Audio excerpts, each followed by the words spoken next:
to BYJU'S 6th, 7th and 8th grade channel.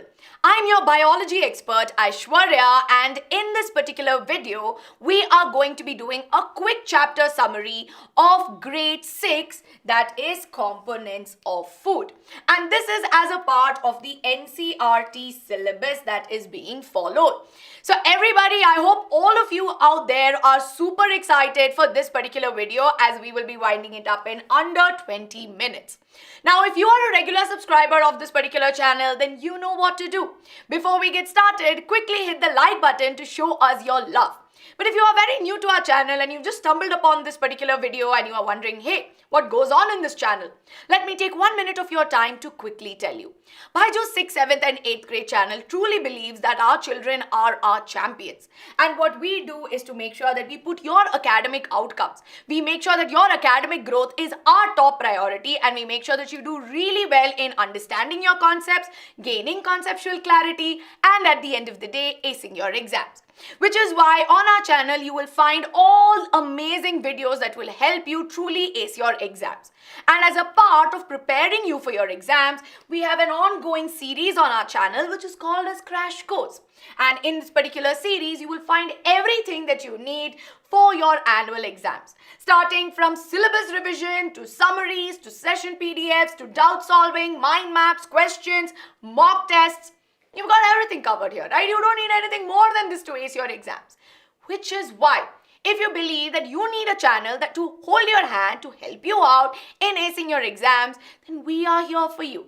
So trust us and hit that subscribe button, and also hit the bell icon next to it so that you don't miss out on any of the notifications. And just believe in us and trust us that we will be helping you out with it.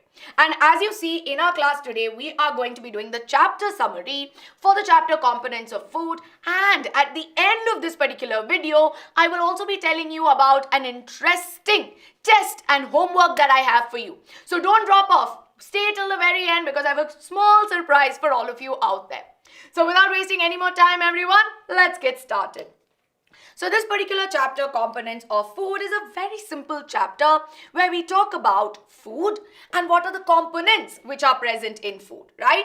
So when we talk about components of food, we know that food is nothing but it is the fuel that drives our body.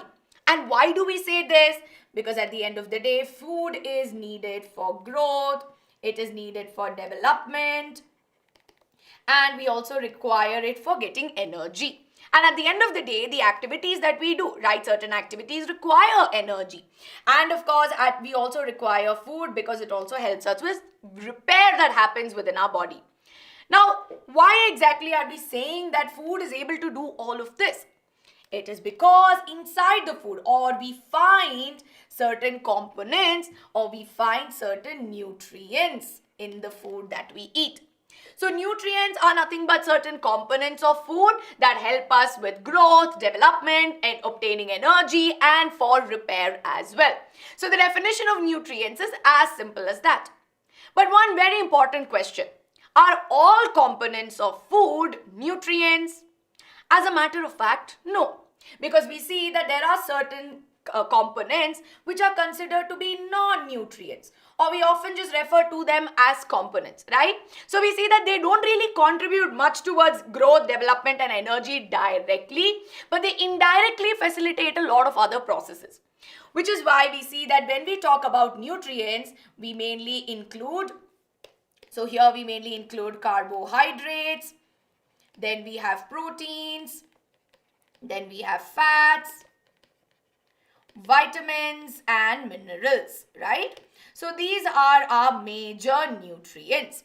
While when we talk about non-nutrients, this particular category will mainly include water and dietary fiber. Now, of course, within the nutrients itself, we see that we can further categorize them. So here we see that nutrients can be further categorized into macronutrients, and they can be categorized into micronutrients. Now, macronutrients are those which we require in large amounts, or I would say in large quantities. So here mainly this will include your carbohydrates, proteins and fats. While on the other hand, micronutrients are those which are required in smaller amounts. And we mainly see that vitamins and minerals are considered to be micronutrients. So with this simple understanding about the different components of food, let's explore more about these 7 components that are there.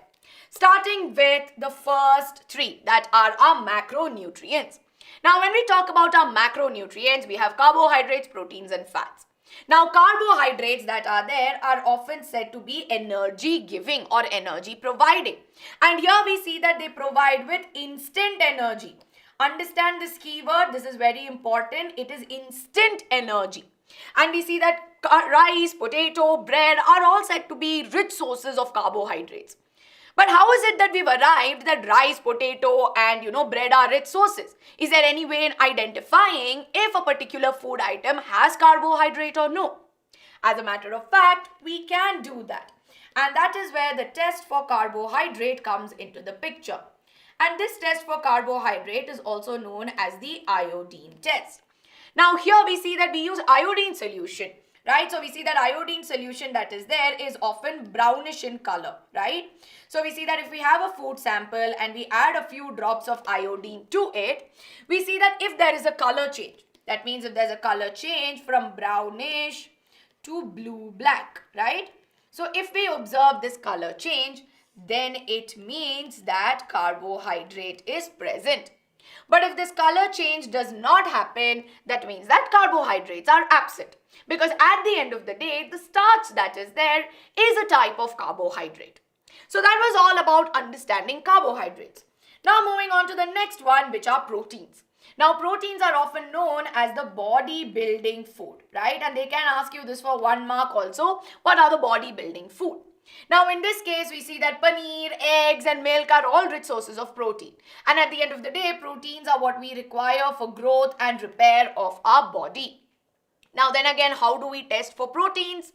Simple. We do have a protein test as well. Now in this particular test for proteins, right, so I'm just going to quickly write it here. For test for proteins, we see that to a certain food sample, you will add a few drops of copper sulfate. Now if you see this copper sulfate that is there is actually this beautiful blue in color. And in this case, after that what we will do is we will add 10 drops of caustic soda. Now on adding caustic soda, if we see that there is a color change. And what is the color change that we are looking for? We're seeing that if at all it turns from a blue to maybe a purple or a violet color, then it means that proteins are present. But if you don't observe this color change and it remains blue as it means that proteins are absent. Now, these tests for carbohydrates, proteins and fats are very important to learn about because you will get questions in this from your exam. Maybe a 2-mark question, 3-mark question. So it's very good that you make a note of these things and you learn it, right? And it's very simple. So with that, we have understood about carbohydrates, proteins and fat. About carbohydrates and proteins. Now moving on to the third macronutrient that we have, which is fats. Now fats again are commonly found in ghee, butter, cheese and peanuts. And here fats are also energy giving. So now if you think about it, your energy giving includes 2, right? It includes your carbohydrates and it includes your fats. But what is the difference between the 2? Carbohydrates provide you with instant energy, while your fats act as energy reservoirs for the body. Which is why we see that normally when fats are normally consumed as energy when there isn't enough carbohydrates in the body. So that at no time is our body not having energy at any point, right? So that is one thing to understand. Now in the case of fats, right, what we can do is a very simple one. It's to take some crushed nuts and rub it on a translucent paper, right, and take a butter paper and you rub it on it. Now if we observe it becomes a little translucent and see-through, it means that fats are present. But if there's no change like that, then we know that there are no fats present. So this was all about the macronutrients. Now this of course was with the condition that macronutrients are being consumed. Now what happens if we don't take all of this? What happens if there is a deficiency, right? What will happen if there is a deficiency of a nutrient? So it's important to understand what the term deficiency means. So deficiency means that a certain nutrient is absent from the diet for a long period of time, right? It's not just for 1 day or 2 days or 5 days. For a prolonged period of time, or maybe say for a good amount of time, there is not enough carbohydrates or proteins or fats present. Then what would happen to the body? Well, we see the body will move towards a certain illness, right? And an illness which is caused due to the deficiency of a nutrient is what we call as a deficiency disease, right? So this is what we mean by it. So what would happen in the case of carbohydrates, proteins and fats?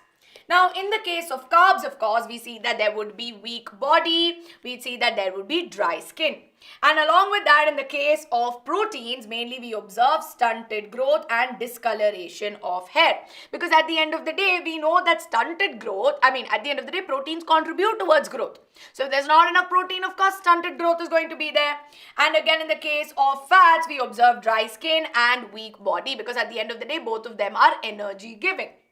So with this, we understand that what are the sources of these nutrients, what are its functions and the deficiency. And these 3 points on an examination front along with the tests are very, very important. So you can put a star mark next to it. Now let's move on to the next set of nutrients, which are our micronutrients. Now we know that our micronutrients mainly include our vitamins and minerals, and we know that they are required in relatively smaller amounts, right? So when we talk about vitamins, we know that they are necessary for the overall functioning of the body and maintaining our body. Yes, and we have different kinds of vitamins. We have vitamin A, we have vitamin B1, C, D, E, K and so on. Now when we talk about vitamin A, right, we see that carrots and milk are rich sources of it. And vitamin A is extremely essential for maintaining healthy vision and maintaining good immunity. Now again, in this case, if vitamin A has been absent in the diet for a long period of time, it can cause a deficiency, right? And the deficiency disease at the end of it is what we call as night blindness. So what is night blindness? Night blindness is when we are not able to see things clearly in the dark, or when there's not enough light present, right? So we see that vision becomes very blurred in such conditions. Now moving on to vitamin B1, we see that vitamin B1 normally is there in brown rice, and we see that leafy greens are rich sources. And again, we see that they are necessary for the functioning of the body, functioning of the muscles, and we see that deficiency of it can lead to beriberi. And in the case of vitamin C, we know that citrus fruits like lemon, oranges are all rich sources of it. And we see that it is necessary for maintaining healthy skin, and it also helps with wound healing. That means that for healing of the wounds that we get, maybe on our skin or internal wounds that might be, vitamin C helps with the repair. But if at all we see that we don't have enough vitamin C in the body, it of course affects our immunity, but more than that, it causes scurvy, which is a condition wherein we observe bleeding gums, right? So bleeding gums are a characteristic of scurvy. Now moving on to vitamin D. Now vitamin D is extremely necessary for absorption of calcium and maintenance of strong bones, right? So if vitamin D is there, our bones are strong. If vitamin D is not there, what would happen? It would affect our bones, right? And in this case, we see that our bones would become bent and bow-like, right? It will become like a bow. And this is what condition we call as rickets. Yes? And again, we see that butter and eggs are its sources. Now we have vitamin E, of course, which acts as an antioxidant and provides, helps us with improving our immunity. We have vitamin K, which again helps in blood clotting. And again, we see that leafy greens are rich sources of vitamin K. Now quickly moving on to minerals. Now these 3 that you see are the minerals that are there. And as per NCERT, you only need to learn about calcium, iron and iodine. But there are various other minerals also that we require for our body, which we will not dwell deep today. Now when you talk about calcium, again we see that milk and eggs are rich sources of calcium. And often than not, we say that calcium is necessary for strong bones, right? So for strong bones and healthy bones and teeth, we require calcium. And if we don't have enough calcium, it will immediately affect our bones, and it will also cause tooth decay. Similarly, when we talk about iron, we know that spinach is a rich source of iron along with beetroot and apples and so on. And we see that this iron helps in the formation of red blood cells, right? So we see that it helps in the formation And we also see that it helps with oxygen transport, to be more precise. So a better function of iron, I would say, is the transport of oxygen. And we see that lack of iron in the body can lead to a condition known as anemia. Then of course we have iodine, which we normally find in salt, that is necessary for maintaining the functions of thyroid gland. Now what does the thyroid gland do? The thyroid gland is like a small part of our body that makes sure that other parts and all other chemical reactions that are happening in different parts of the body, they all happen properly. So it's kind of like making sure that, hey, are you doing this? Okay, fine. Hey, are you doing this? All right. So that is kind of like the role of thyroid gland, and it does by, releasing certain other chemicals, right? Now we see that if there is not enough iodine, then it will affect the functioning of thyroid gland. And if the thyroid gland functioning gets affected, what will happen? Thyroid gland cannot be like, oh, I don't have enough iodine, so I will not work. That's not how it works, right? Thyroid gland has to overwork itself. It'll be like, no, it's okay. Even if I don't have iodine, how much ever I have, I will do with it. And in such cases, because of the overworking of it, the thyroid gland will start to swell. And this is located in the neck region. So because of that, when it starts to swell, we see that eventually the region in the neck will start to swell. And this condition is what we call as goiter. So with this, we have had a look at all of our nutrients, and we've also had a look at what are the sources, functions, and deficiency disease. Now quickly moving on to our non-nutrients or our other components, which include water and dietary fiber. Now when you talk about dietary fiber, it mainly includes leafy vegetables and fruits, right? And we see that these dietary fibers will have something known as cellulose in them. Now the reason thing is our body cannot really digest the cellulose, right? So what happens is that upon eating all of this dietary fiber will add bulk to the food. And it helps in getting rid of all the undigested food from our body, right? So it also makes sure that there's effective functioning overall, right? Now on the next side we have water. Now we know that water, we have been learning about water right from our lower grades. And we know that we have to keep drinking water so that we're not dehydrated. Now when you talk about water, water is necessary for absorbing these nutrients. See, water might not itself be a nutrient.